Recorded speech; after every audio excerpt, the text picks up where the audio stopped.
দয়া করে এবারের মতো ছেড়ে দিন, আমি আর শাড়ি পরবো না। কেন পরবি না শাড়ি? ও তার মানে এর পরের বার থেকে উন্মুক্ত দেখে সিডিউস করতে যাবি ছেলেদের? ছি, এসব কি বলছেন ভাইয়া? বলছি তো ভুল হয়ে গেছে। আমি তোর কবেকার ভাইয়া? বারবার ভাইয়া বলিস কেন? তোর মতো রাস্তার মেয়ে আমাকে ভাইয়া বলে কোন সাহসে? আমি কোনো রাস্তার মেয়ের ভাইয়া হতে চাই না। আরো করুণ দৃষ্টিতে আব্রাহামের দিকে তাকিয়ে আছে। 10 বছর পার হয়ে গেছে, তবুও মাথা থেকে রাস্তার মেয়ে দাগটা এখনো মুছতে পারেনি। আব্রাহাম কিছুক্ষণ ওর মুখ পানে এক দৃষ্টিতে তাকিয়ে থেকে ওয়াশরুম থেকে বের হয়ে গেল। পিঠে এত বেল্টের বাড়ি পড়েছে যে এখন দাঁড়িয়ে থাকতে কষ্ট হচ্ছে ওর। কিছুক্ষণ আগে আরুর খালাতো বোন নুসরাতের এঙ্গেজমেন্ট পার্টিতে পরার জন্য বড় মামির কালো শাড়িটা চেয়ে নিয়েছিল। শাড়িটা ওর খুবই পছন্দের। শাড়িটা পরে সুন্দর করে সাজুগুজু করছিল আরু। লোকে বলে ও নাকি আগুন সুন্দরী, তাই হয়তো আগুনের মতো তীব্র যন্ত্রণাতে ছারখার হয়ে যাচ্ছে ওর শরীর। শাড়িটা আর দ্বিতীয়বার পরার অবস্থায় নেই। আব্রাহাম শাড়িটা ছিঁড়ে ফেলেছে। আরু এবার কলেজে উঠেছে। একটু আগে যে ওকে এভাবে মারলো সে ওর বজ্জাত মামাতো ভাই আব্রাহাম খান। আরিফ হোসেন আর আরিয়া বেগমের দুই মাত্র সন্তানের মধ্যে বড় ছেলে আব্রাহাম আর মেয়ে আফরিন। আরু ছোট থেকে আব্রাহামদের বাড়িতে থাকে, কারণ একটা অ্যাক্সিডেন্টে আরুর মা বাবা মারা যায়। তখন থেকে ও মেয়ে হয়েও এই বাড়িতে আশ্রিতা হয়ে আছে। সব গল্প তো আর সুখের হয় না, তেমন আরুর জীবন সুখের হয়নি। আরুর আম্মুরা 4 ভাই বোন। ওর আম্মু সবার ছোট। ওর বড় মামা আরিফ খান আর তার স্ত্রী আরিয়া বেগম, মেজো মামা শহীদ খান, তার স্ত্রী মিমি বেগম, সেজো খালা আরিফা। ওর বড় মামা আর মেজো মামা একসাথে থাকে। ও এখানে এখনো শুধু বড় মামা আর বড় মামির জন্য আছে, আর বাকিরা তো ওকে দেখলে মুখ বাঁকায়। ওর উপস্থিতি তাদের পছন্দ হয় না। রাত হয়েছে অনেকক্ষণ, হয়তো বড় মামি আর বড় মামা চলে এসেছে। ও নিচে যাব যাব করেও শক্তিতে কুলোতে না পেরে বিছানায় গা মেলে দিল। যখন থেকে আরো ভালোবাসার মানে বুঝেছে তখন থেকে ও একজনকেই ভালোবেসেছে। হঠাৎ কারো ডাকে ওর ঘুম ভেঙে যায়। চোখ বন্ধ করে আছে আরু, চাইলেও চোখ খুলতে পারছে না। তাও কোনো রকমে উঠে বসে চোখ হালকা করে খুলে দেখে বড় মামি এসেছে। কি হয়েছে রে মা তোর? সেই কখন থেকে ডাকছি তোকে। ও মামি তুমি? সরি গো, আমার না জুটতে দেরি হয়ে গেছে। সমস্যা নেই, ও একদিন দেরি হতেই পারে। আসলে আরুর কথাটা শেষ করার আগেই নিচে চিৎকার চেঁচামেচিতে ওর বড় মামি নিচে চলে গেল। আরু কোনো রকম ফ্রেশ হয়ে বাথটাবটা চেঞ্জ করে একটা 3 পিস পরে নিচের দিকে দৌড় দিল। নিচে গিয়ে দাঁড়াতে মেজো মামি ওর গালে একটা চড় মেরে ধাক্কা মেরে নিচে ফেলে দিলেন। চিৎকার করে বলে উঠলেন, তোর সাহস কি করে হয় কাল পার্টিতে আসা? তোর এই চেহারা নিয়ে খুব দেমাক না? এসব কি হচ্ছে মেজো? আমার ভাই ছেলের সাথে তোর কি? হ্যাঁ, ও আমার ভাইয়ের ছেলেকে আলাবোলা ভেবে রূপের জালে ফাঁসাতে চাইছিল। কথাটা বলেই আরুর পেটে এক লাথি মারতে যান মামি। তখন বড় মামি মেজো মামিকে ধাক্কা দিয়ে সরিয়ে মেঝে থেকে ওকে তুলে বুকে জড়িয়ে নেয়। আরু তো হতবাক, কি করবে বুঝতে পারছে না। মেজো মামির কথা শুনে লজ্জায় ওর মরে যেতে ইচ্ছে করছে। ওর চোখ দিয়ে টপাটপ করে পানি গড়িয়ে পড়ছে। একটু আগের ঘটনা, সকলে ড্রয়িং রুমে বসে আড্ডা দিচ্ছে। হঠাৎ মেজো মামির ফোনে একটা কল আসে। সেটা রিসিভ করার পর মামি জোরে জোরে চিৎকার করে আরুকে ডাকতে থাকে। আর ও নিচে আসা মাত্রই এই কাহিনী শুরু হয়। আরু চোখ তুলে সামনে তাকিয়ে দেখে সেখানে সকলে উপস্থিত, শুধু বড় মামা আর আব্রাহাম দাদে। সকলে ওর মার খাওয়া আর বেজ্জতি দেখে মজা নিচ্ছে। তোমার এত বড় সাহস আমাকে ধাক্কা মারো? তোমার সাহস কি করে হয় তুমি ওকে এভাবে আঘাত করো? ভাবি, তুমি কি রাস্তার মেয়ের জন্য আমার সাথে এভাবে কথা বলছো? তুমি যেমন আচরণ করছো তাতে এর থেকে ভালো ব্যবহার আমার থেকে আশা করো না। তেমন গাছ তেমনি ফল। ওর মাও একটা ছিল চরিত্রহীন, আর তার পেটের টারও। চিৎকার করে উঠে বড় মামি। মেজো, মুখ সামলে। চিৎকার করে লাভ নেই ভাবি। ওর মা যদি এতই ভালো তাহলে বিয়ের দিন বিয়ের আসর থেকে পালিয়ে যায় কেন? সে একটা বেশ। কথাটা শেষ করার আগেই কারো হুঙ্কারে সবাই চমকে ওঠে। সামনে তাকিয়ে দেখে আব্রাহাম দাঁড়িয়ে আছে। স্টপ। কিছুক্ষণ আগে সেখানে এত চিৎকার চেঁচামেচি হচ্ছিল, এখন সেখানে নীরবতা বিরাজ করছে। নীরবতা ভেঙে আব্রাহাম বলে ওঠে, একটু আগে কি যেন বলছিলেন চাচি? আবার বলুন তো, আসলে কথাটা আমি ভালো করে শুনতে পাইনি। আমি বললাম গাছ যেমনি তার ফলও তেমনি। আর ওর মা ছিল একটা চরিত্রহীন। তার মেয়ে আবার না কত ভালো হবে ও। চাচি, মিমি, ভালো হবে না বলে দিচ্ছি। কি ভালো হবে না? হ্যাঁ, আমি কি কিছু ভুল বলেছি নাকি? সিমি যদি এতই ভালো তাহলে বিয়ের আগের দিন পালিয়ে গেল কেন? বাপ ভাইয়ের মুখে চুলকানি মাখিয়ে। চাচি আপনি কার সম্পর্কে কি বলছেন ভেবে বলছেন? আমি ঠিকই বলছি। তোমার ফুপি আর তার মেয়ে এত ভালো, তাহলে ওর মা কেন আমার ভাইকে বিয়ে করলো না? কেন পালিয়ে গেল বলো? আমার বাবার বাড়ির লোকজনকে সেই দিন কতটা অসম্মানিত হতে হয়েছিল। তো কি করতো আপনার লম্পট চরিত্রহীন ভাইকে বিয়ে করতো? আব্রাম, মুখ সামলে কথা বলো। কেন, গায়ে ফসকে পড়ে নাকি সত্যি কথা শুনে চাচি? আমার ভাইয়ের সম্পর্কে কথা বলার সাহস কোথায় পাও? আপনার সাহস কি করে হয় আমার ফুপির সম্পর্কে কথা বলার? আব্রাহামের বজ্র কণ্ঠ শুনে সবাই কেঁপে ওঠে। আব্রাহাম বদ মেজাজি ছেলে, সে এখন শান্ত হয়ে কথা বলছে, তার মানে সে ভয়ঙ্কর রেগে গেছে। সে রেগে গেলে কেমন যেন শান্ত হয়ে যায়, তেমন ঝড় ওঠার আগে সব শান্ত তেমন। আব্রাহাম হলো ঠান্ডা মাথায় বাস দেওয়ার লোক। আব্রাম, তুমি আমার সাথেও এভাবে কথা বলতে পারো না। আমি কি পারি আর না পারি সবাই জানে তা। তোমার ফুফি নটির মেয়েকে সাবধান করে দাও, ও যেন আমার ভাইয়ের ছেলে আশেপাশেও না যায়। আর আমি যদি জানতে পারি আমার ভাইয়ের ছেলের সাথে কথা বলার চেষ্টা করেছে, তাহলে ওর কি হাল করব দেখে নিও। তাহলে আপনি আপনার ভাতিজা রাফিকে সাবধান করুন, আরুর সাথে যেন না মিশতে আসে। আব্রাহাম ভাই এবার আরুর সামনে আসে। আরুর গালে একটা চড় মেরে বলল, তোকে না বারণ করেছিলাম পার্টিতে যেতে, তাও কেন গেলি? জবাব দে। পুরুষালী হাতের চড় খেয়ে ঠোঁট ফেটে রক্ত পড়ছে আরুর। কাল রাতেও মার খেয়েছে, সাথে সকালের মার, মেজো মামির কথা, সব একসাথে নিতে না পেরে ওখানেই মাথা ঘুরে পড়ে যায় আরু। চোখে আলো লাগায় চোখ মুখ কুচকে চোখ মিটমিট করে খুলে দেখে আরু নিজের ঘরে। দেয়াল ঘড়ির দিকে তাকিয়ে দেখে বিকেল 3:30 বাজে। আস্তে আস্তে সকালের সব ঘটনা মনে পড়ে ওর। বুকের ভেতর ব্যথা করছে ওর, নিঃশ্বাস বন্ধ হয়ে আসছে, চোখে অন্ধকার দেখছে। চোখ বুঝে মাথাটা বালিশে এলিয়ে দিল।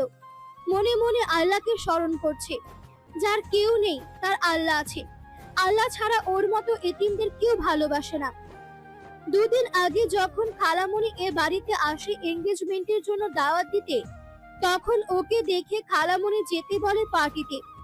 খালামণি সবার থেকে আলাদা, সে আরুকে ভালোবেসে আপন করে নেয় না, আবার দূরে সরিয়েও দেয় না। ও মাঝে মাঝে খেয়াল করে খালামণি ওর দিকে এক দৃষ্টিতে তাকিয়ে থাকে। সবাই যখন শপিং এ যাওয়ার সময় ওকে ডাকে বড় মামি, তখন আব্রাহাম ভাইয়া ওকে বলে, তুই কোথাও যাচ্ছিস না, সোজা নিজের রুমে গিয়ে পড়তে বস। এমন করেন কেন আব্রাহাম ভাইয়া? এই তোর সাহস তো কম না, আমার মুখের উপর কথা বলিস। আব্রাহামও আসুক না আমার সাথে। না মা, ও কোথাও যাচ্ছে না, ওর সামনে এইচএসসি, আর এখন ওর কোথাও যাওয়া হবে না। থাক রে মা, জানিস তো ও কেমন। ও যখন একবার না বলেছে তাহলে সেটা আর হ্যাঁ হবে না। তোর কি লাগবে বল আমাকে, আমি এনে দিবনি। আমার কিছু লাগবে না মামি। কথাটা বলি আরু ওর রুমে এসে শুয়ে পড়ল। সন্ধ্যার পর শপিং থেকে সবাই আসলো, তখনও আরু নিজের রুমে শুয়ে আছে। ওর রুমের পাশেই আব্রাহাম ভাইয়ের রুম। বড় মামি ওর জন্য একটা 3 পিস এনেছে, সেটা ওর রুমে দিতে আসে আব্রাহাম। তখন বিছানায় বসে ওর মাথায় হাত বুলিয়ে দেয়, আর তার সাথে কপালে একটা চুমু। সাথে সাথে চোখ খুলে দেখে আব্রাহাম পাশে। মা, এটা তোর জন্য এনেছে, এখন খেতে আয়। রাতে খাবার টেবিলে। আমি আগেই বলে দিচ্ছি, আরও যেন পার্টিতে না যায়। কেন, অনুষ্ঠানে আমি গেলে কি হবে? আমি যখন বলেছি তখন তুই যাবি না। আব্রাহাম ভাইয়ের কথা না শুনে আরু বড় মামির থেকে ওর পছন্দের শাড়িটা পরে পার্টিতে যায়। তার পরিণাম এখন সাংঘাতিক। চোখ খুলে উঠে বসলো আরু। বুকের ব্যথাটা একটু কমেছে, কিন্তু ঘাড় টেনে ধরেছে ওর। মাথাটা ঘুরছে। কাল রাত থেকে না খাওয়া আরু। পেটের মধ্যে যেন ইঁদুর দৌড় দিচ্ছে। আরু নিচে ড্রয়িং রুমে এসে দেখে কেউ নেই, সবাই নিজের রুমে। ডাইনিং টেবিলে গিয়ে দেখে একটা প্লেটে খাবার রাখা আছে।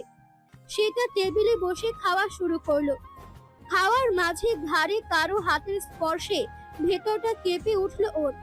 পিছে তাকিয়ে দেখে আব্রাহাম ভাইয়া। ভাইয়া, আপনি এখানে? আপনার কিছু লাগবে? আমার বাড়ি, আমি যেখানে খুশি যাব তার কৈফিয়ত তোকে দিতে হবে? আরে না, আমি ওভাবে বলিনি।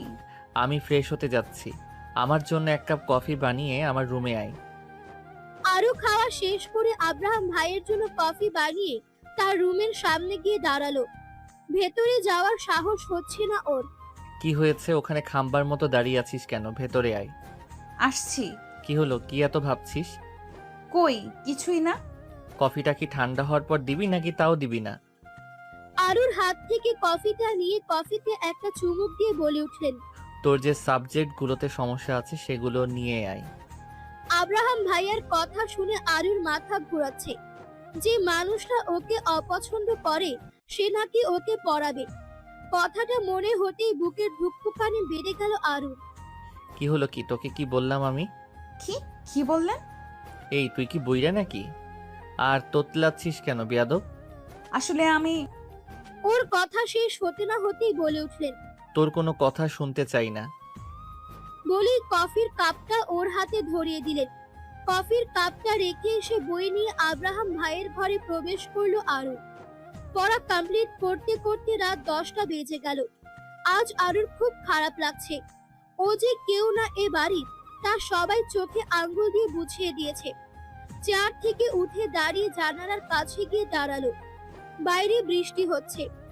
আকাশের মন খারাপ, তাই তার কষ্টগুলো পানির রূপে প্রকাশ করছে। কিন্তু ওর মনের কষ্টগুলো কিভাবে দূর করবে? জানালা দিয়ে বাইরে হাত বের করে একটা গান গাইতে শুরু করলো আরু। কারণ বাসায় কেউ নেই, সবাই নুসরাত আপুর বাসায় গেছে। তোর সাহস তো কম নয়, পড়াশোনা বাদ দিয়ে এখন গান বলছিস? হঠাৎ কারো কথা শুনে চমকে উঠলো আরু। বাসায় তো কেউ নেই, তাহলে কে কথা বলছে? পেছনে তাকিয়ে দেখে আব্রাহাম ভাইয়া ওর দিকে রাগী দৃষ্টিতে তাকিয়ে আছে।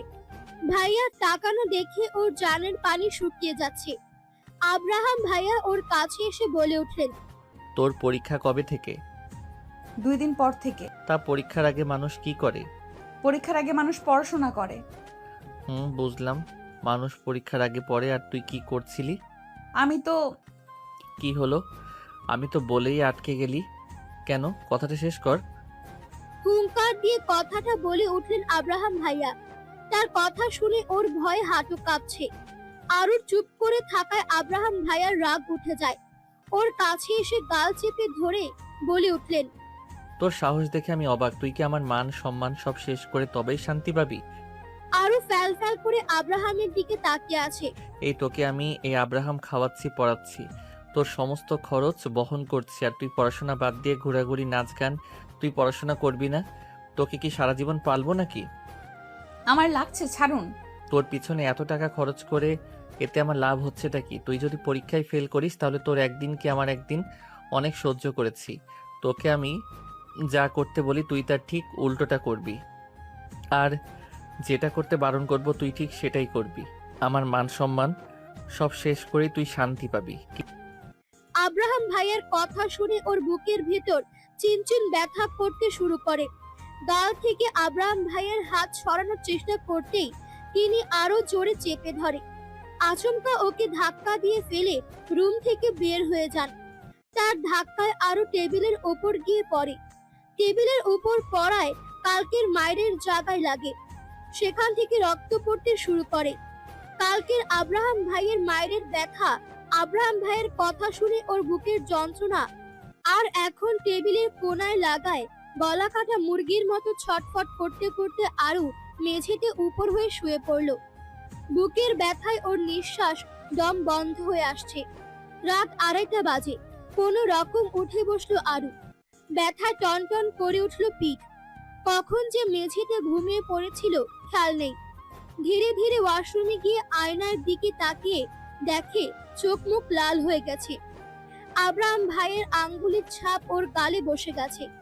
মুখে পানি দিয়ে আয়নার দিকে তাকিয়ে বলল, কি আছে এই চেহারার মাঝে যে কেউ আমাকে ভালোবাসে না? আচ্ছা, আমি এতিম বলে যে কেউ আমার উপর জোর খাটাতে পারে? আমার অপরাধ কি এতিম? আমার কেউ নেই তাই যে যেমন ইচ্ছা ব্যবহার করছে?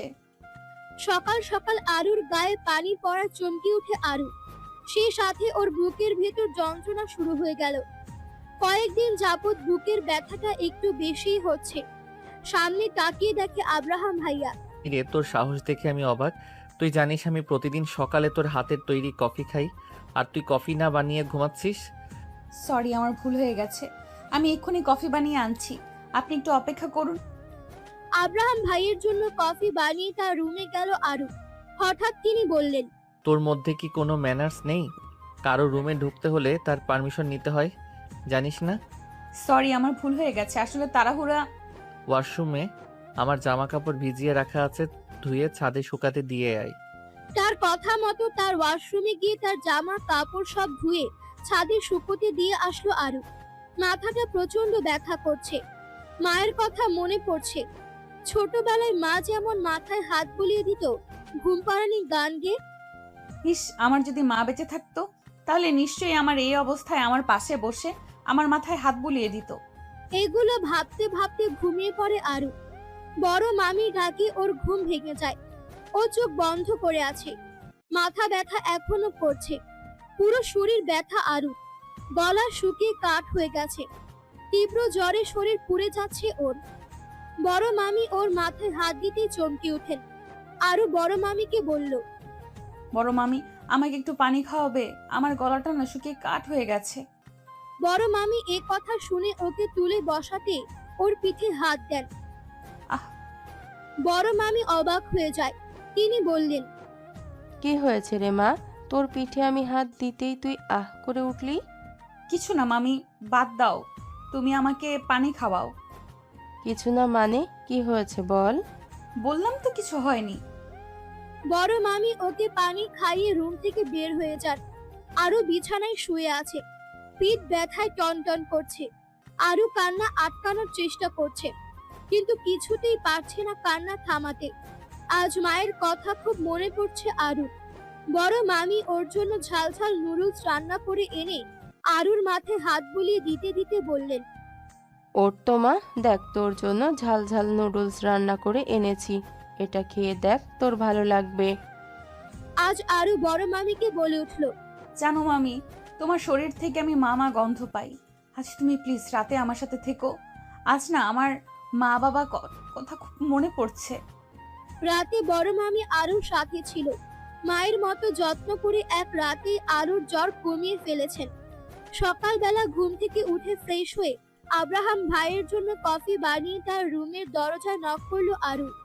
আসবো ভাইয়া? আব্রাহাম ভেতর থেকে বলে উঠলেন। আয় ভিতরে। রুমের ভেতর ঢুকে আরু দেখলো তিনি আয়নার সামনে দাঁড়িয়ে রেডি হচ্ছেন। আরু তার দিকে এক দৃষ্টিতে তাকিয়ে আছে। মানুষটা যাই পারে তাতে তাতেই সুন্দর লাগে। আমাকে দেখা বাদ দিয়ে আমার কফিটা দে। নিন আপনার কফি। কফি দিয়ে তার রুম থেকে বের হয়ে গেল। আজ আরুর পরীক্ষা। এখন বাজে 8টা। আব্রাহাম ভাইয়া ভার্সিটির জন্য রেডি হয়ে বের হয়ে যান। আরু ওপর থেকে তার চলে যাওয়া দেখছে। মনে মনে বলে, ইস, মানুষটা কত সুন্দর। ড্রেস পরে নিচে নেমে আসতে বড় মামি ওর কপালে হাত দিয়ে দেখলেন জ্বর আছে কি নাই। বড় মামির থেকে রিক্সা ভাড়া টাকা নিয়ে কলেজে যাওয়ার জন্য বের হয়ে গেল আরু। বাড়ি থেকে বের হয়ে হাঁটতে লাগলো। রিক্সা ভাড়ার টাকা খরচ না করে হেঁটে হেঁটে যায়। আব্রাহাম ভাইয়ের বাড়ি থেকে 10 মিনিট হাঁটলেই ওর বেস্ট ফ্রেন্ড আহির বাড়ি। আহির বাড়ির সামনে যেতেই দেখছে আহি রিক্সা নিয়ে ওর জন্য ওয়েট করছে। আরো যেতেই এক হাত বাড়িয়ে দেয় ওর দিকে। আহির হাত ধরে রিক্সায় উঠে বসে ও। হাত ধরে আহি বলে ওঠে, ভালো না রে। না, সেরকম কিছু না। আরো নানান কথা বলতে বলতে স্কুলে পৌঁছে গেল ওরা।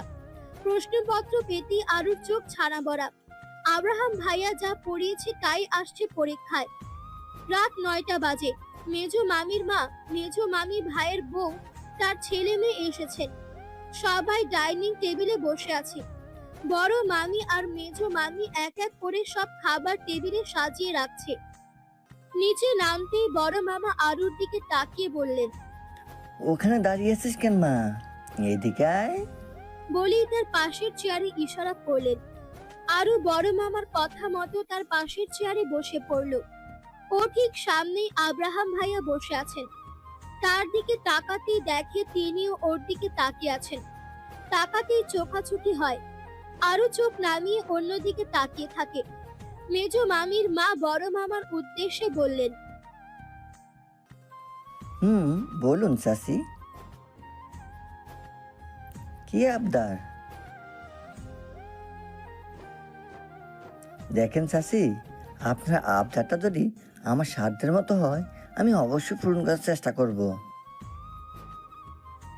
আপনার কথা বুঝলাম না। মেজো মামির মায়ের কথা শুনে বড় মামা মামি একে অপরের মুখ চাওয়াচাওয়ি করছেন। এদিকে আরুর কথাটা শুনে বুকে চিনচিন ব্যথা শুরু হয়ে গেছে। মেজো মামির মায়ের কথা শুনে বড় মামা বলে উঠলেন, ছেলে আমাদের যথেষ্ট বড় হয়েছে। বিয়ের মতো গুরুত্বপূর্ণ সিদ্ধান্ত সেটা আমার ছেলের মত না মেনে আমি বলতে পারছি না। মেজো মামি বলে উঠলেন, আমার ভাইজির সাথে আব্রামকে খুব ভালো মানাবে। আর রাইমা দেখতে শুনতে ভালোই, আব্রামের নিশ্চয় অপছন্দ হবে না রাইমাকে। কথাটা বলি আব্রাহাম ভাইয়ের দিকে সবাই তাকায় তার উত্তর শোনার জন্য। এদিকে আব্রাহাম ভাইয়া এক মনে খাবার খেয়ে যাচ্ছে। এদিকে যে তার বিয়ের বিষয় কথা হচ্ছে তাতে তার কিছু যায় আসে না। খাওয়া শেষ করে তিনি বললেন, আপাতত বিয়ের বিষয়ে আমি কিছু ভাবিনি। এখন তো আমার 26 বছর, আমি এখন বিয়ে করতে চাই না। আব্রাহাম ভাইয়ের কথা শুনে মেজো মামি বলে, মেজো মামির কথা শুনে আরুর বুকের ভিতর ধক ধক করছে। আব্রাহাম ভাইয়ের কথা শোনার অপেক্ষায় আছে ও। মেজো মামির মা বলে উঠলেন, মেজো মামির মায়ের কথা শুনে আব্রাহাম ভাইয়া একবার রাইমার দিকে তাকিয়ে দেখে রাইমা মাথা নিচু করে মুচকি মুচকি হাসছে। আর একবার আমার দিকে তাকালো। আরুর দিকে তাকাতেই আব্রাহামের বুক ধক করে ওঠে। আরু করুণ দৃষ্টিতে তাকিয়ে আছে আব্রাহামের দিকে। আব্রাহাম সবার দিকে একবার তাকিয়ে বলে ওঠে, আমার পছন্দের মানুষ আছে, তাকে ছাড়া আমি আর কাউকে বিয়ে করব না। বলেই তিনি চেয়ার থেকে উঠে দাঁড়িয়ে আরুর দিকে তাকিয়ে বললেন, তোর খাওয়া শেষ করে আমার জন্য কফি বানিয়ে আন। বলেই চলে গেল। আব্রাহাম ভাইয়ের চলে যাওয়ার পর মেজো মামির মা বলে উঠলেন। বড় মামি বললেন, দেখেন, বিয়েটা আমরা করব না, তাই আমাদের পছন্দ দিয়ে লাভ নেই। আব্রাহাম বিয়ে করবে কাকে সেটা তার একান্ত ব্যক্তিগত ব্যাপার। আর যেখানে আব্রাম মেয়ে পছন্দ করে গেছে সেখানে সে ওই মেয়েকে ছাড়া আর কাউকে বিয়ে করবে না। আমার ছেলে যাকেই বিয়ে করুক তাকে আমরা সাদরে গ্রহণ করব। বলেই তিনি চলে গেলেন। এদিকে আরু সেই একটা জায়গায় আটকে আছে। আমার পছন্দের মানুষ আছে, কথাটা কানে বারবার বাজছে। বুকের ভেতর চলে যাচ্ছে। নিঃশ্বাস নিতে কষ্ট হচ্ছে। এমন মনে হচ্ছে নিঃশ্বাস আটকে মারা যাবে ও। কোনো রকমে উঠে রান্নাঘরে গিয়ে বেসিনে গিয়ে মুখে পানি দিচ্ছে। আব্রাহাম ভাইয়ের জন্য কফি বানিয়ে তার রুমে গিয়ে নক করে। ভেতর থেকে কোনো আওয়াজ আসছে না, তাই ভেতরে ঢুকে টেবিলের উপর কফির মগ রেখে ওর রুমে এসে দরজা লাগিয়ে বিছানায় শুয়ে পড়ে। এদিকে আব্রাহামের সাথে রাইমার বিয়ে কিভাবে দেওয়া যায় তার পরিকল্পনা চলছে। সেদিনের রাতের পর আজ 1 মাস আরু আর আব্রাহাম ভাইয়ের সামনে যায়নি। তার জন্য প্রতিদিন সকালে কফি বানিয়ে তা বড় মামির হাত দিয়ে পাঠায়। কাল আরু টেস্ট পরীক্ষা শেষ হয়ে গেছে। পরীক্ষার টেনশনে আরু এই কয়দিন ঘুম হয়নি। তাই কাল সারা রাত বসে গল্প লিখেছে ও। অনেক দিন হলো আরু নিজের আইডিতে যায়নি আর গল্প পোস্ট করেনি। আরু ক্লাস 9 থেকে ফেসবুকে গল্প পোস্ট করে ছদ্মনাম ব্যবহার করে।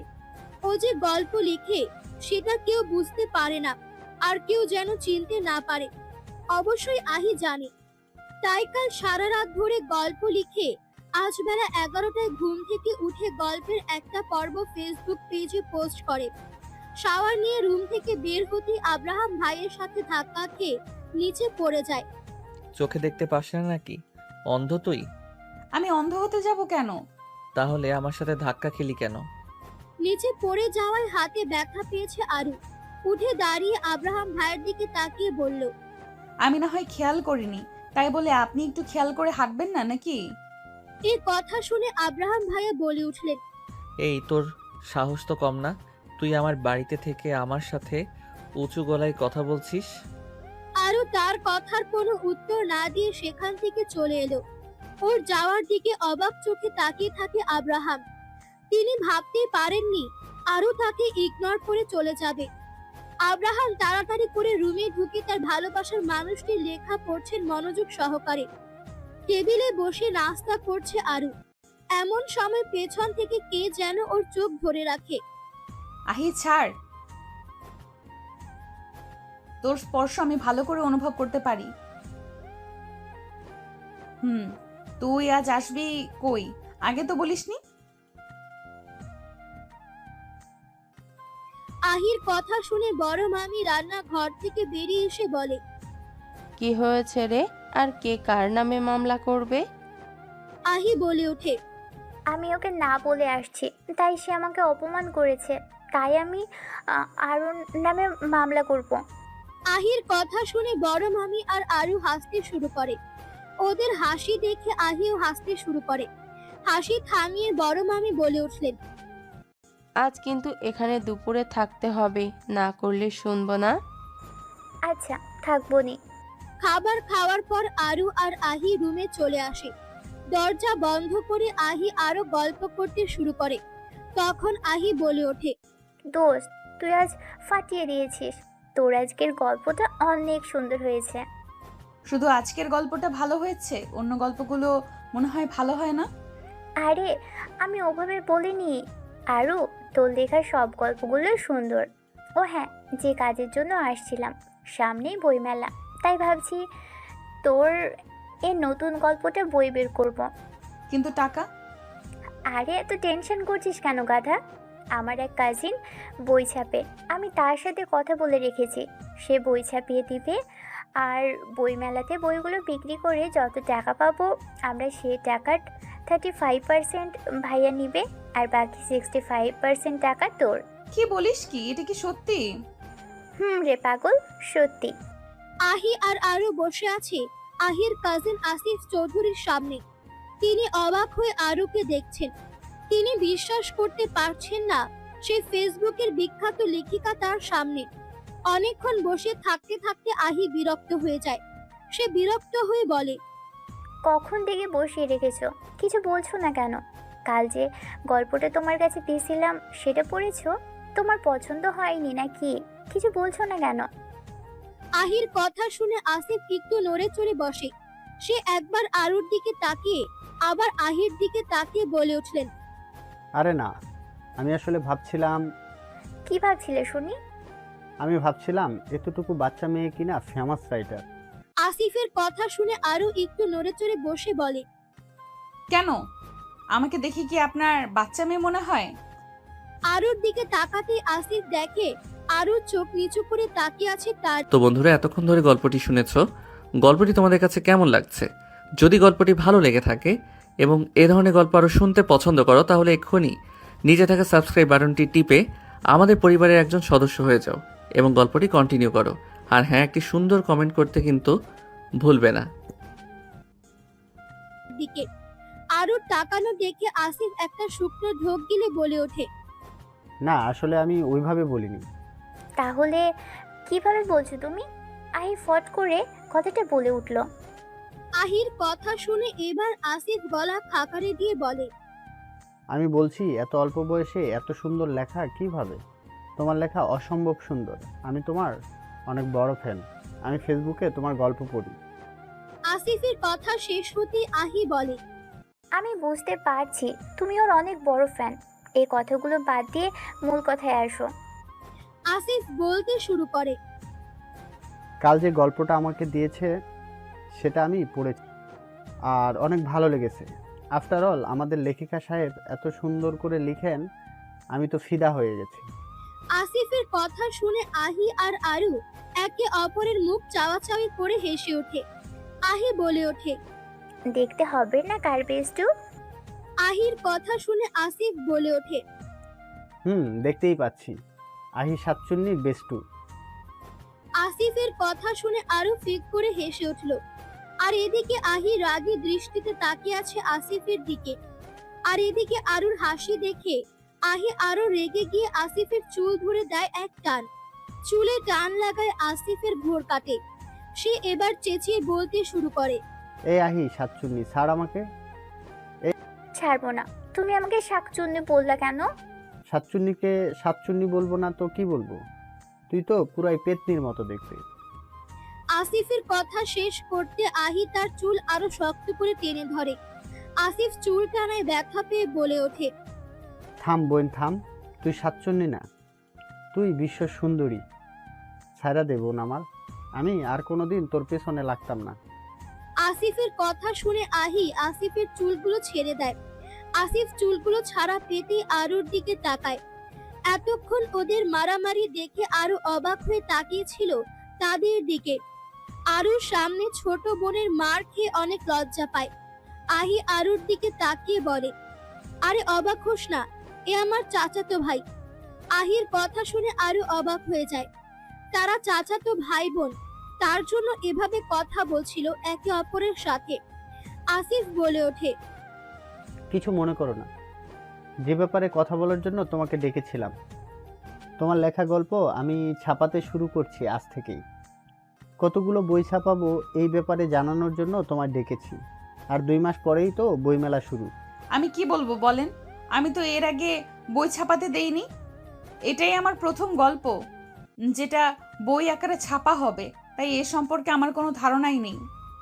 তুমি তো বই ছাপাও, তোমার তো একটা আইডিয়া আছে কতগুলো বই ছাপানো লাগবে? আমি মনে করি কমপক্ষে 1 লাখ বই ছাপানো লাগবে, কারণ আরশি আহমেদের লেখা গল্প প্রথম বই আকারে আসছে। আর পাবলিক কি বসে থাকবে? আসিফ ভাইয়ের কথা শুনে আরুর মাথা ঘুরছে। 1 লক্ষ বই ছাপানো লাগবে।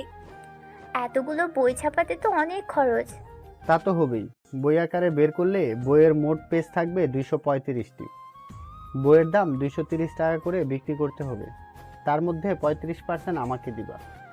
এই বইগুলো গোটা বাংলাদেশের বইমেলাতে বিক্রি করা হবে। আমাদের লোক প্রতিটি জেলায় এই গল্পের বই সেল করবে।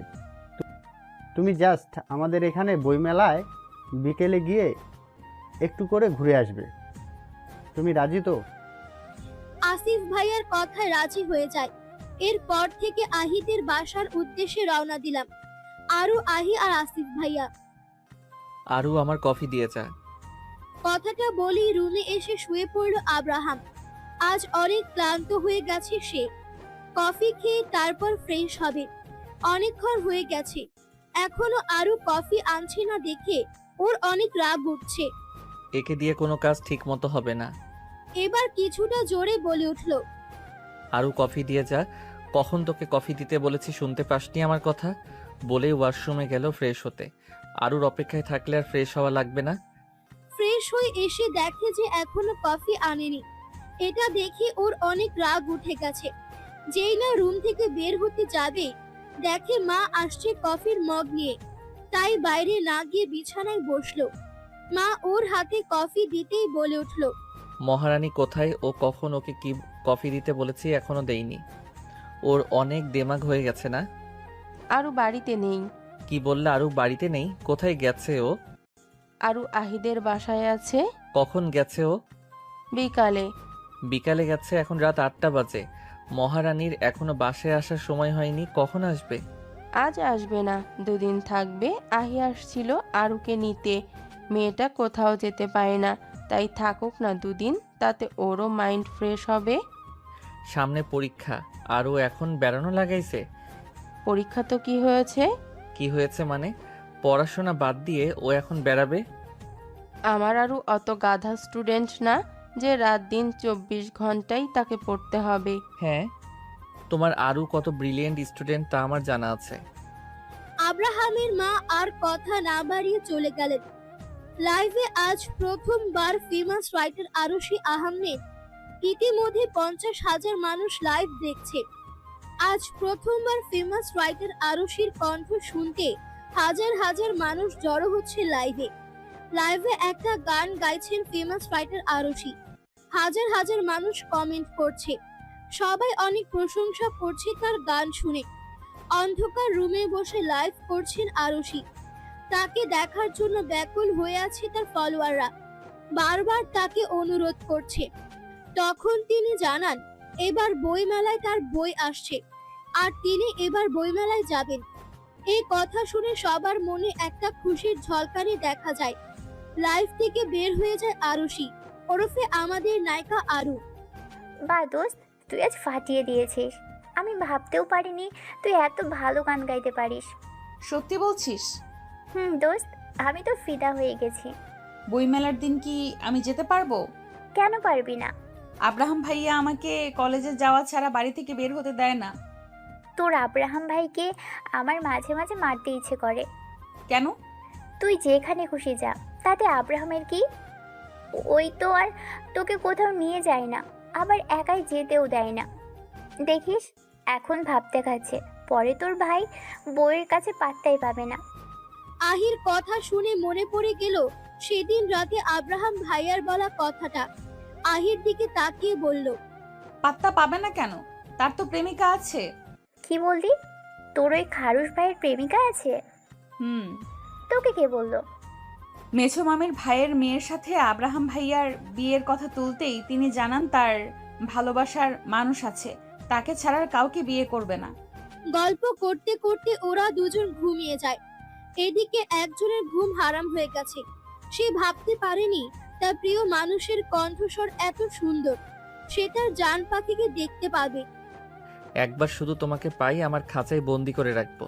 অনেক জ্বালিয়েছো আমায়, তোমার জন্য কত যে রাত আমার নির্ঘুম পার করতে হয়েছে সেটা আমিই শুধু জানি। এই উঠতো আহি, আর কত ঘুমাবি বলতো? আর একটু জান। আরেকটু করে 1 ঘন্টা হয়ে গেল, তাও তোর ওঠার সময় হচ্ছে না। উঠছে, থুর, ঘুমোতে দিবি না বুঝতে পারছি আমি। উঠ, কখন থেকে ডাকছি, 12টা বাজে, আর কত ঘুমাবি? আরুর কথা শুনে আহি ফ্রেশ হয়ে আরু আর আহি নিচে যায়। হঠাৎ ফোনের দিকে তাকিয়ে দেখে বড় মামার কল রিসিভ করতেই ওপাশ থেকে বলে ওঠে, আরু কি করছিস মা? আমি বসে আছি মামা। তুই তাড়াতাড়ি বাসায় আয় তো মা। কেন, কিছু হয়েছে বাড়িতে? না রে, কিছু হয়নি, তুই বিকেলে চলে আসিস। ওকে। আচ্ছা, সাবধানে আসিস। কি হয়েছে রে? কে কল দিয়েছে? বড় মামা কল দিয়েছিল। কি বললো কল দিয়ে? আমাকে বিকেলে বাড়িতে যেতে বলল।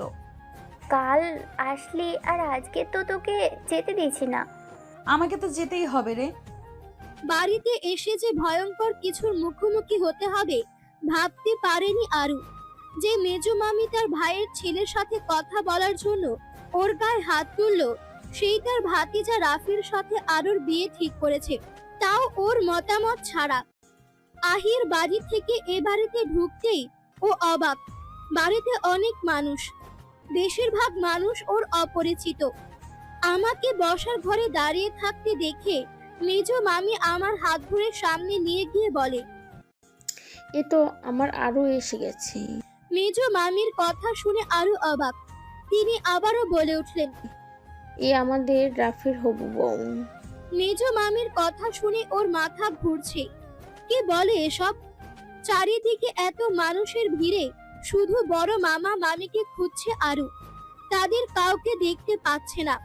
ও কিছু বলতে যাবে তার আগে মেজো মামি আমার হাত ধরে টেনে নিয়ে রুমে এসে দরজা লাগিয়ে দিল।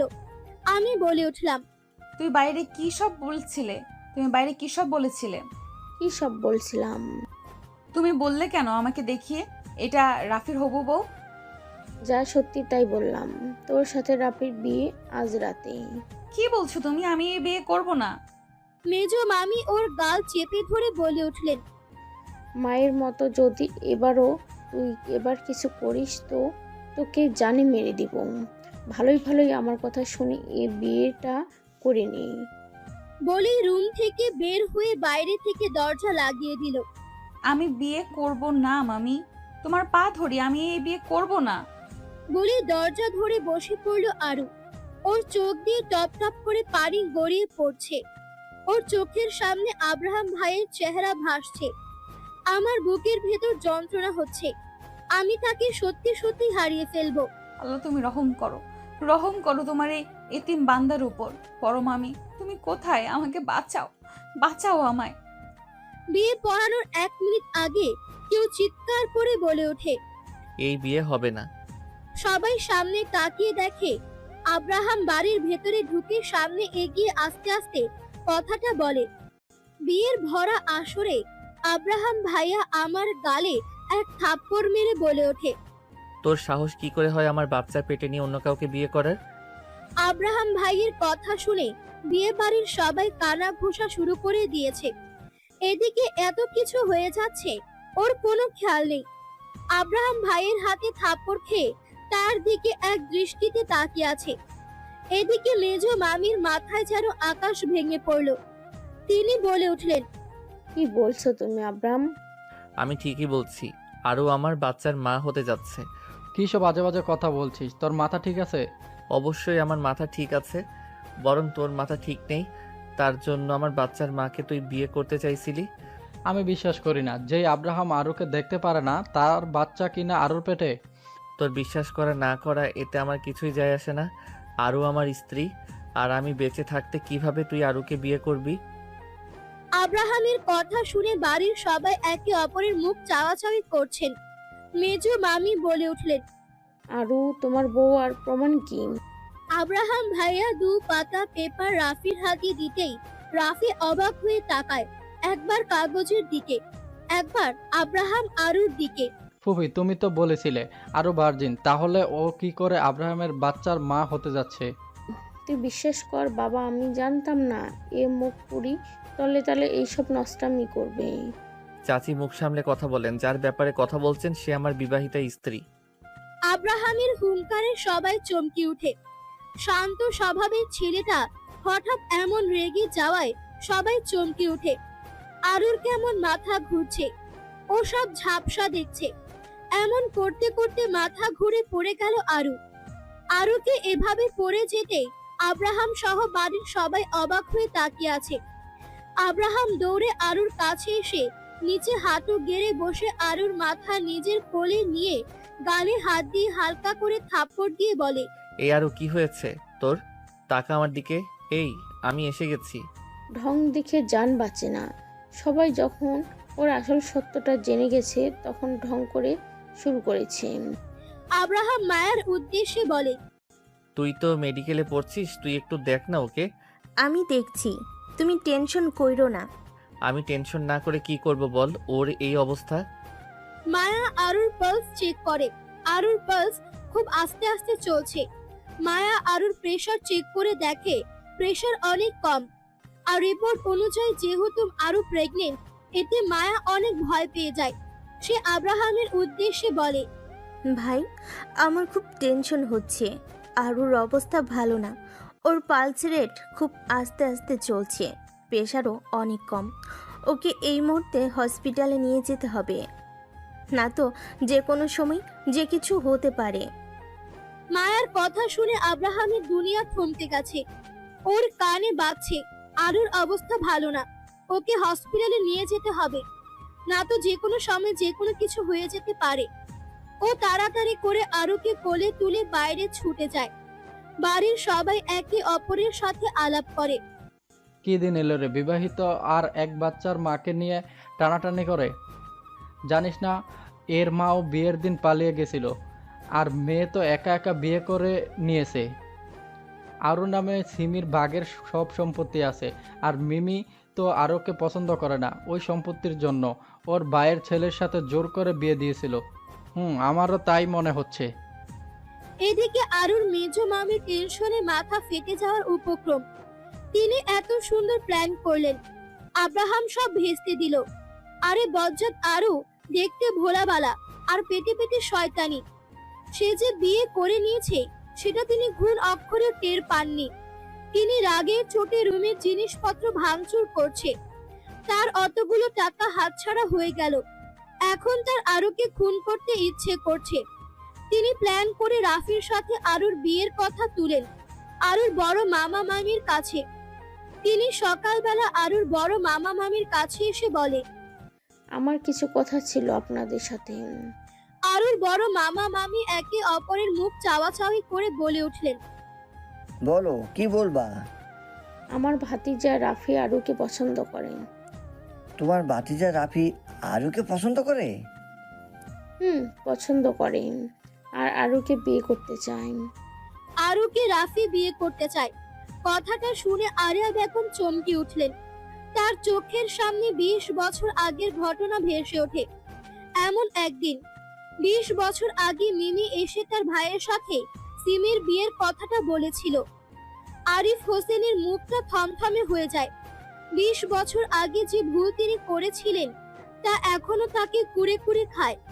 আরুর দিকে তাকাতেই তার বুকের ভেতর এক যন্ত্রণা অনুভব করে। তিনি বলে উঠলেন, আমি এই ব্যাপারে কিছু বলতে পারছি না। আর আরুর এখনো বয়স হয়নি। সে এখনো একটা বাচ্চা মেয়ে। এখন তার বিয়ে দেওয়া ঠিক হবে না। আর এখানে আরুরও একটা মত আছে। আমি তো এক্ষুনি বিয়ে দিতে বলছি না, এক্ষুনি কাবিন করে রেখে পরে আরুর সঠিক বয়স হলে অনুষ্ঠান করে বিয়ে হবে। মিমির কথা শুনে আরিয়া বেগম বলে উঠলেন, আরুর এখন কোনো বিয়ে দিব না, ও অনেক ছোট। আর তোমার ভাইয়ের ছেলের সাথে তো আরই না। কেন, আমার ভাতিজা কোন অংশে কম যে আরুর সাথে তুমি বিয়ে দিবে না? আমি আর আরিফ এখন বর্তমান আরুর গার্জেন, তাই আরুর কবে কখন বিয়ে দিব সেটা আমাদের ব্যাপার। আমিও দেখেছি তুমি কি করে রাফির সাথে আরুর বিয়ে আটকাও। কথাটা বলে তিনি তার রুম থেকে চলে আসেন। এদিকে আরিফ আর আরিয়া ভাবছেন, মিমি যেহেতু একবার বলেছে আরুর সাথে রাফির বিয়ে দিতে যা কিছু করতে পারে। আরিফ হোসেন বলে ওঠে, আব্রাহামকে জানানো উচিত। তুমি একদম ঠিক বলেছো। দুপুরে আরিফ হোসেন আর আরিয়া বেগমের খাবারে অতিরিক্ত ঘুমের ওষুধ মিশিয়ে দিয়েছে মিমি। তার জন্য বাড়িতে এত কিছু হয়ে যাচ্ছে তাও তারা টের পাচ্ছেন না। হসপিটালে আরুকে অ্যাডমিট করার পর ডাক্তাররা আরুকে ভালো করে চেক আপ করে জানান, আপনার অনেক দেরি করে ফেলেছেন। ডাক্তারের কথা শুনে আব্রাহামের পুরো পৃথিবী থমকে গেছে। তার বুকের ভেতর যন্ত্রণা হচ্ছে। সে নিঃশ্বাস নিতে পারছে না। খুব কষ্ট হচ্ছে তার। পেশেন্টের অবস্থা ভালো না। আপনারা রিসেপশনে গিয়ে বাকি ফর্মালিটিস পূরণ করুন। পেশেন্টের হার্টে একটা রিং পরানো লাগবে। কি বলছেন? অনেকদিন যাবৎ তার এ প্রবলেম, আর আপনারা কি করে এমন একটা সময় তাকে মেন্টালি এত প্রেশার দিতে পারেন? আমার আরও ঠিক হয়ে যাবে তো? যে কোনো সময় যে কোনো কিছু হতে পারে। আপনারা আল্লাহকে ডাকেন, এই মুহূর্তে তিনি একমাত্র রক্ষাকারী। আইসিইউ এর সামনে দাঁড়িয়ে ভেতরের দৃশ্য দেখে আব্রাহাম থরথর করে কাঁপছে। ভেতরে 5 জন ডাক্তার ছোটাছুটি করছে। আরুর হার্টে রিং পরানো হয়েছে, কিন্তু তার শরীর অতিরিক্ত মাত্রায় দুর্বল থাকায় তার অবস্থা উন্নতির দিকে যাওয়া বাদ দিয়ে অবনতির দিকে যাচ্ছে। মুখে অক্সিজেন মাস্ক লাগানো আছে। বাইরে থেকে এমন দৃশ্য দেখে আব্রাহামের চোখ দিয়ে টপাটপ করে পানি গড়িয়ে পড়ছে। সে আরুর এই অবস্থা দেখতে পারছে না। তার ছোট্ট জানটার সাথে এত কেন খারাপ হয়?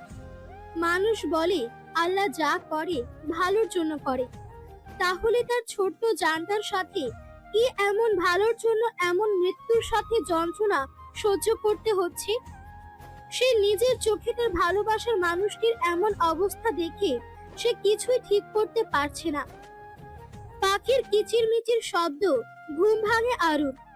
চোখ হালকা খুলে মিটমিট করে তাকায় চারিদিকে। অচেনা জায়গায় নিচেকে দেখে অনেকটা অবাক হয়ে যায়। ভালো করে চারিদিকে তাকিয়ে বুঝতে পারে এটা হসপিটাল। তার মাথায় চট করে আসে, সে কেন হসপিটালে? তারপর এক এক করে তার সবকিছু মনে পড়ে। সে সাথে অস্থির হয়ে উঠেছে। তাকে বাঁচাতে মিথ্যে কথা বলেছিল আব্রাহাম ভাইয়া। তাকে কে হসপিটালে নিয়ে এসেছে? তার বড় মামি কই? তাকে কেন দেখতে পাচ্ছে না? কি হয়েছে রে তোর? এমন করছিস কেন? তোর বুকে কি ব্যথা হচ্ছে? আমি ডাক্তার ডাকবো কি? হঠাৎ কারো কণ্ঠস্বর শুনে সামনে তাকিয়ে দেখে আব্রাহাম ভাইয়া। ওর দিকে তাকিয়ে কেমন অস্থির হয়ে জিজ্ঞেস করছে কথাগুলো। তার দিকে এক দৃষ্টিতে তাকিয়ে আছে ও। কতদিন পর মানুষটাকে এভাবে আমার জন্য অস্থির হতে দেখলো। কি হলো? কথা বলছিস না কেন? কোথায় কষ্ট হচ্ছে তোর? আমাকে বল। তার কথা শুনে বুকের ভেতর অজানা সুখ সুখ অনুভূতি হচ্ছে ওর। কিন্তু তার পরে মনে পড়ে গেল সে অন্য কাউকে ভালোবাসে।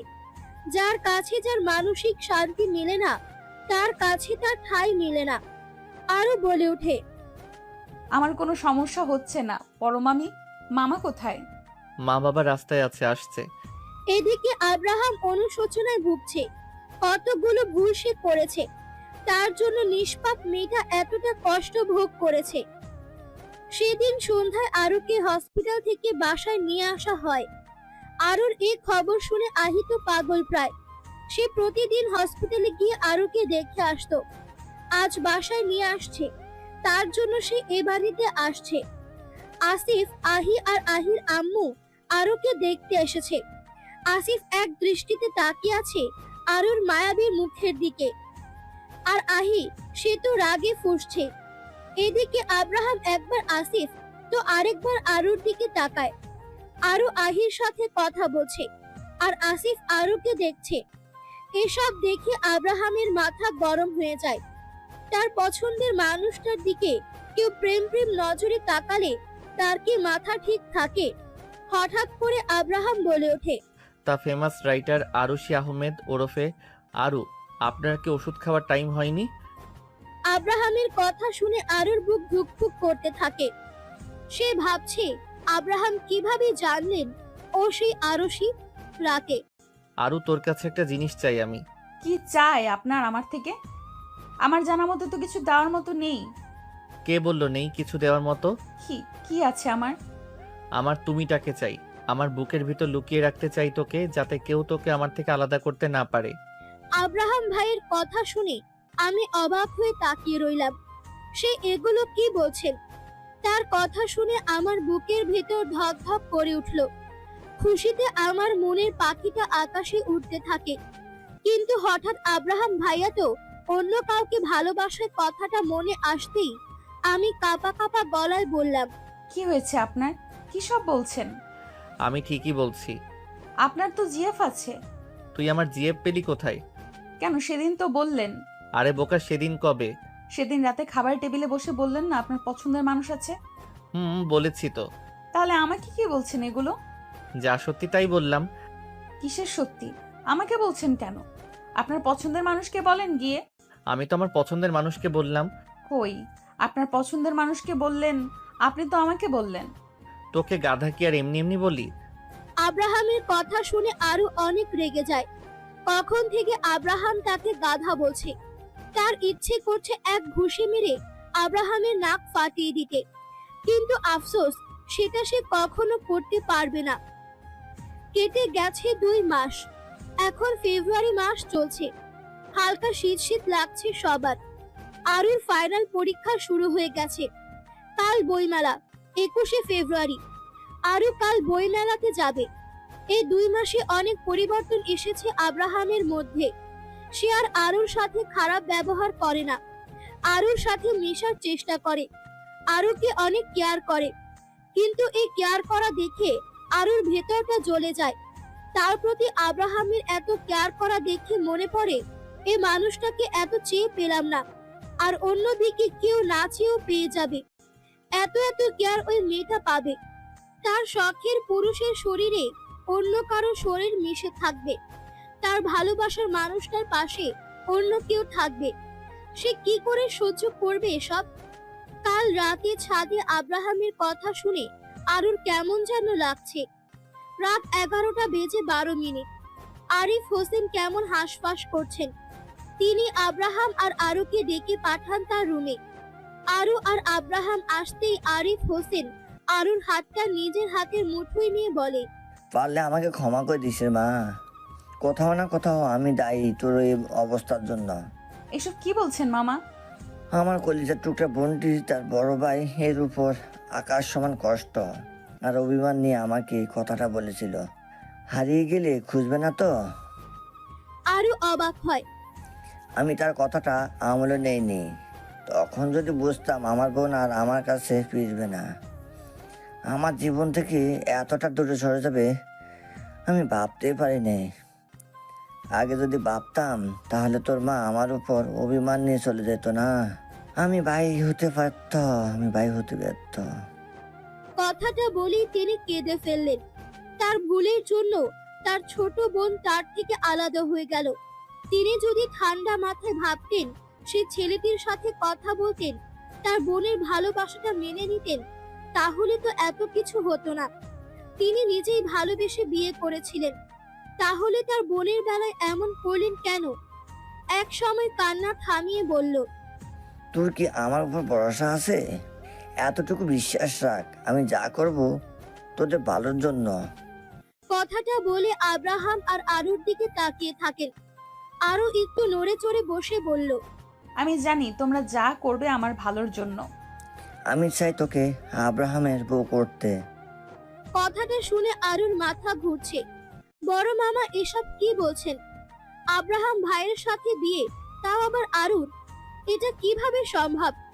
আব্রাহাম ভাইয়ের দিকে তাকাতেই দেখে তিনি ওর দিকে তাকিয়ে আছেন। ও তাকাতেই চোখাচোখি হয়ে গেল। আব্রাহাম, তোমার কি কোনো আপত্তি আছে আরুকে বিয়ে করতে? না, আমার কোনো আপত্তি নেই আরুকে বিয়ে করতে। আব্রাহাম ভাইয়ের কথা শুনে আরু চমকে ওঠে। আব্রাহাম ভাইয়া ওকে বিয়ে করতে রাজি। ও কি স্বপ্ন দেখছে?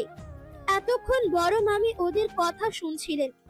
এবার বড় মামি বললেন, আরু তোর কি কোনো আপত্তি আছে? থাকলে বল, কেউ কিচ্ছু বলবে না তোকে। আমার কোনো আপত্তি নেই। তোমরা যখন আমার ভালোর জন্য বিয়ে দিতে চাচ্ছ, এতে আমার কোনো আপত্তি নেই। আরুর কথা শুনে আব্রাহাম বলে ওঠে। বিয়ে আজ এক্ষুনি হবে। কথাটা শুনে আরু চমকে যায়। এখন বিয়ে, তাও এত রাতে? আব্রাহাম ভাই কি পাগল? আরিফ হোসেন বলেন। এত রাতে বিয়ে করবা? কাজে কোথায় বাবা?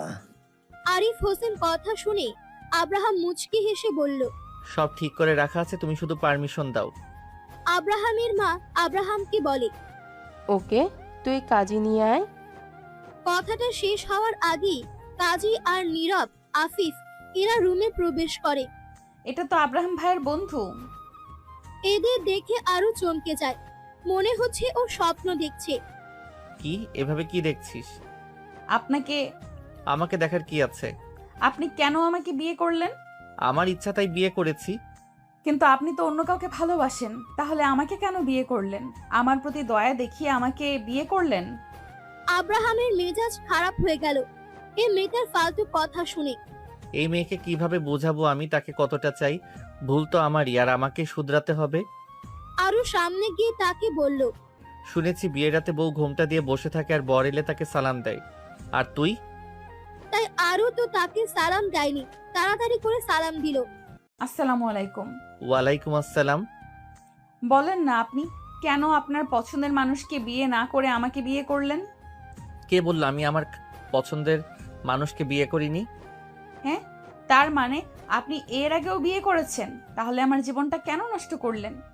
আমি আমার ভালোবাসার মানুষকে বিয়ে করেছি, আর আমার সে ভালোবাসার মানুষটা হচ্ছে তুমি। আমি অবাক হয়ে তাকিয়ে রইল ওনার দিকে। কি বললেন তিনি? আরো তার পছন্দের মানুষ, তার ভালোবাসার মানুষটি সত্যি বলছে নাকি মিথ্যা? সত্যি বলছেন নাকি মজা করছেন? তোর কি মনে হয় আমি মিথ্যা কথা বলছি? আরো এক দৃষ্টিতে তাকিয়ে আছে ওনার দিকে। মানুষটা এত সুন্দর কেন? কালো রঙের শার্ট আর ছাই কালারের ট্রাউজার পরে আছে। মানুষটা যাই পরে তাকে তাকেই সুন্দর লাগে। ওর দেখা পৃথিবীতে সবচেয়ে সুদর্শন পুরুষ তা হলো আব্রাহাম ভাইয়া। আমাকে এভাবে তার দিকে তাকিয়ে থাকতে দেখে সে বলল। আর কত চোখ দিয়ে গিলে খাবি? তার কথা শুনে আরো হকচকিয়ে গেল। বলল, কি বলছেন? তুই কি দিন দিন বইরা হয়ে যাচ্ছিস নাকি? আমি বয়রা হতে যাব কেন আব্রাহাম ভাইয়া?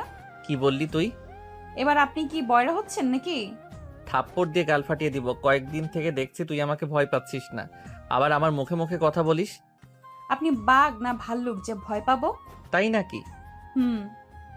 আব্রাহাম এক দৃষ্টিতে আরুকে দেখছে। এই তো পিচ্ছি আরু এ বাড়িতে আসলো। আসার কিছুদিন পর ওর স্কুল ড্রেসে এসে সর্দি মুছে, তারপর থেকে তাকে দেখলেই ওর মেজাজ গরম হতো। খেতে বসে আগে আম্মু আমাকে খাইয়ে দিত, আরু আসার পর থেকে তাকে খাইয়ে দিত। আরুকে দেখলে কেমন যেন একটা বিরক্তি ভর করত। সময়ের সাথে সাথে তা কেটে গেল। ছোট্ট আরু বড় হতে থাকলো। আরুকে দেখে তার নিজেকে কেমন যেন একটা অনুভূতি হয়। আর আরু যে নজর কাড়া সুন্দরী, তাকে দেখলে যে কোনো পুরুষের রাতের ঘুম নষ্ট হয়ে যাবে। রাফির নজর আরুর উপর পড়তেই আব্রাহাম তা বুঝতে পারে। সে তার জন্য আরুকে শপিং মলে নিয়ে যেতে রাজি হয়নি। একটা ছেলে হয়ে আরেকটা ছেলের চোখের ভাষা খুব ভালো করে বুঝতে পারে, তেমন আব্রাহামও বুঝতে পেরেছিল রাফির নজর ঠিক না। তাই আরুকে নুসরাতের এঙ্গেজমেন্ট পার্টিতে যেতে নিষেধ করেছিল। কিন্তু সে আব্রাহামের কথা না শুনে বরং আরো সেজে পার্টিতে যায়। সব ছেলের নজর আরুর উপর। আব্রাহামের মাথা গরম হয়ে যায় এসব দেখে। তার মধ্যে কয়েকজন ছেলের কথা শুনে আব্রাহামের মাথা আরো গরম হয়ে যায়। কয়েকজন ছেলে নিজেদের মধ্যে বলাবলি করছে, দেখ ভাই, সামনে একটা ডানাগাড়ো পরি। ভাই, ফিগারটা অনেক জোস। ঠোঁট দুটো দেখলেই নেশা হয়ে যাচ্ছে। এরকম কথা শুনে আর নিজেরা কন্ট্রোল করতে না পেরে আরুকে এসে মারে। আর বৃষ্টির সময় জানালা দিয়ে হাত বের করে গান গাইছিল আরু। আর পাশের বিল্ডিং এর একটা ছেলে আরুকে দেখছিল। আরু যখন গান গাইছিল তখন ব্যালকনি থেকে আব্রাহাম পুরো গানটা আব্রাহাম শুনে। হঠাৎ খেয়াল করে সামনের বিল্ডিং এর একটা ছেলে আরুর দিকে তাকিয়ে আছে। এটা দেখে তার অনেক রাগ ওঠে। সে আরুর রুমে গিয়ে আরুকে অনেক কথা শোনায়। আরু, হুম। একবার শাড়ি পরবি? এখন রাত 2:30 বাজে, এখন শাড়ি পরবো? এখন। আরু শাড়ি পরে যখন আব্রাহামের সামনে আসে, আব্রাহাম মুগ্ধ চোখে দেখে আরুকে। এভাবে কি দেখছেন আপনি? তোকে দেখছি। কেন? ভালোবাসি তাই। আব্রাহামের কথা শুনে অবাক হয়ে যায় আরু। আব্রাহাম নিজের মুখে স্বীকার করলো তাকে ভালোবাসে। আরু বলে ওঠে, কই বললেন না তো। আপনি কিভাবে বুঝলেন আমি রাইটার আরুষি? আরে বুদ্ধু, তুই আর আহি একসময় গল্প লেখা নিয়ে কথা বলছিলি, তখন শুনেছি। আর সেদিন লাইভে তোর গান শুনে শিওর হয়ে যায় তুই আরুষি ওরফে আরু। আব্রাহাম ভাইয়ের কথা শুনে আরু অবাক হয়ে যায়। শোন আরু, তুই আমাকে খুব খারাপ মানুষ ভাবিস না। এগুলো কি বলছেন? ঠিকই বলছি। আমি তোমাকে অনেক কষ্ট দিয়েছি না? কি করব বলো? তোমার আশেপাশে অন্য কোনো ছেলেকে দেখলে আমার সহ্য হয় না। তাই? নুসরাতের এঙ্গেজমেন্টের দিন তোমাকে সবাই দেখছিল, তোমার রূপের প্রশংসা করছিল। আমার সেটা সহ্য হয়নি। আমার কলিজা পাখিকে কেন অন্য কেউ দেখবে? আমি খুব সরি জান, তোকে আর কোনো কষ্ট দিব না, তোকে বুকের ভিতর লুকিয়ে রাখবো। কথাটা বলি আরুকে জড়িয়ে ধরে কপালে চুমু দেয়। আব্রাহামের বুকে চুপটি করে আছে আরু। তাকে লুকিয়ে লুকিয়ে এত ভালোবাসতো আব্রাহাম, সে বুঝতেই পারেনি। আব্রাহাম আরুর মুখটা সামান্য তুলে বলে, জান, মে আই? কথাটা বলি ভুবন ভোলানো হাসি দেয়। আব্রাহামের কথা শুনে আরুর বুক ধুকপুক করে উঠল। তার হাসি দেখে লজ্জা পেয়ে আব্রাহামের বুকে মাথা রাখে। আব্রাহাম তার উত্তর পেয়ে আরুকে আরো শক্ত করে জড়িয়ে ধরে। আব্রাহামের এলোমেলো স্পর্শে আরুর ধুকপুকানি শুরু হয়ে যায়। আরুর এমন অবস্থা দেখে আব্রাহাম আর নিজেকে কন্ট্রোল করতে পারে না। আরুকে নিয়ে সুখের রাজ্যে ভ্রমণ করে। গভীর রাতে দুজন মানুষের ভারী নিঃশ্বাসের শব্দ শোনা যায়। সকাল সকাল মুখে পানি পড়ায় চোখ মুখ কুঁচকে যায় আপনা আপনি। তাকিয়ে দেখে আরু আয়নার সামনে দাঁড়িয়ে চুল মুছছে। ভেজা চুল থেকে পানি গড়িয়ে পড়ে জামার পেছনের দিক ভিজে গেছে। ভেজা চুলে পেছন থেকে আব্রাহামের নেশা লেগে যায়। সে বিছানা থেকে নেমে পেছন থেকে আরুকে জড়িয়ে ধরে। হঠাৎ পেছন থেকে জড়িয়ে ধরায় চমকে যায়। আয়নার দিকে তাকিয়ে দেখে আব্রাহাম পেছন থেকে জড়িয়ে ধরে আছে। ও বলল, গোসল করা বাদ দিয়ে আমাকে জড়িয়ে ধরে আছেন কেন? আমি আমার বউকে জড়িয়ে ধরে আছি, তাতে তোর কি? আমার কি মানে? মানে আমি আমার বউকে জড়িয়ে ধরে আছি, তোকে তো জড়িয়ে ধরিনি। আমাকে তো জড়িয়ে ধরে আছেন। তো কি হয়েছে আগে বল, আমাকে রেখে কেন আগে একা একা গোসল করলি? তো কি করব, আপনাকে অনেকক্ষণ ডাকছিলাম, আপনি তো উঠছিলেন না। আর আমার আজ বইমেলায় যাওয়ার কথা, তাই তাড়াতাড়ি শাওয়ার নিলাম। এত সকালে শাওয়ার নিতে ইচ্ছা করে না জান? এখন সকাল, আপনার মাথা ঠিক আছে তো? কেন, আমার মাথা কেন ঠিক থাকবে না? মাথা যদি ঠিক থাকতো তাহলে বেলা 12টাকে সকালবেলা বলতেন না। কি 12টা বেজে গেছে? জনাব। জান, তুমি আমারে রাইখে একা একা গোসল করছো, এর জন্য তোমাকে শাস্তি পেতে হবে। কি কি শাস্তি শুনি? তোমাকে আমার সাথে আবার শাওয়ার নিতে হবে বলেই আরুকে নিয়ে যায় ওয়াশরুমে। শাওয়ার অন করতে আরু চিৎকার শুরু করে দেয়। সে মনে করেছে আব্রাহাম তার সাথে মজা করছে, কিন্তু সত্যি সত্যি তার সাথে শাওয়ার নিতে হবে ভেবেই লজ্জায় লাল হয়ে যায় আরু। আরুকে লজ্জা পেতে দেখে আব্রাহাম আরুকে জড়িয়ে ধরে কানের কাছে মুখ লাগিয়ে ফিসফিস করে বলে, কাল রাতে এত কিছু করলাম লজ্জা ভাঙানোর জন্য, এখন দেখি আমার জানের লজ্জা এখনো যায়নি। আব্রাহামের কথা শুনে আরো লজ্জা পেয়ে আব্রাহামের বুকে মুখ লুকায়। আব্রাহাম আরুর এত লজ্জা দেখে আবারও আগের মতো আরুর কানে মুখ লাগিয়ে ফিসফিস করে বলে ওঠে, কাল যেহেতু লজ্জা ভাঙাতে পারিনি, তাহলে আজ ভাঙাই। বলেই আরুকে কাতুকুতু করতে শুরু করে। আরু আর আব্রাহাম বইমেলায় এসেছে। আরু এই প্রথম বইমেলায় এসে মুগ্ধ হয়ে দেখছে চারিদিকে শত শত মানুষ ভিড় করেছে এই বইমেলায়। কেউ কেউ তাদের পছন্দ মতো বই কিনছে, আবার কেউ তার ভালোবাসার মানুষটিকে মেলায় ঘুরতে নিয়ে আসে। আব্রাহাম আরুর হাতটা আরো শক্ত করে ধরে সামনের দিকে এগিয়ে যেতে থাকে। আরুর আজ নিজেকে খুব সুখী মানুষ মনে হচ্ছে। তার আগে ইচ্ছে হতো আব্রাহামের সাথে মেলায় ঘুরতে যেতে, আজ তা পূরণ হলো। নিজের বরাদ্দকৃত দোকানে গিয়ে দাঁড়াতেই সে চমকে যায়। তার লেখা বই কেনার জন্য লাইন দিয়ে সব দাঁড়িয়ে আছে। হঠাৎ পেছন থেকে কেউ একজন আরুর চোখ চেপে ধরে। আরু প্রথমে ভয় পেয়ে যায়, পরে বুঝতে পারে এটা আর কেউ নয়, আহি। তাই আরু আহির উদ্দেশ্যে বলে, আমি জানি তুই আমার চোখ ধরে আছিস। আহি চোখ ছেড়ে দিয়ে সামনে এসে বলে, এই বারবার তুই কিভাবে বুঝে যাস আমি তোর চোখ ধরি? তুই ছাড়া আর কে আছে আমার যে আমার চোখ ধরবে? তাই বুঝতে পারি তুই আমার চোখ ধরিস। কথাটা বলেই দুজন খিলখিল করে হেসে উঠল। হাসি থামিয়ে আব্রাহামের দিকে তাকিয়ে বলে ওঠে, আসসালামু আলাইকুম দুলা ভাই, কেমন আছেন? ওয়ালাইকুম আসসালাম, ভালো আছি, তুমি? আমিও ভালো আছি। এটা কিন্তু ঠিক হলো না। কি ঠিক হলো না?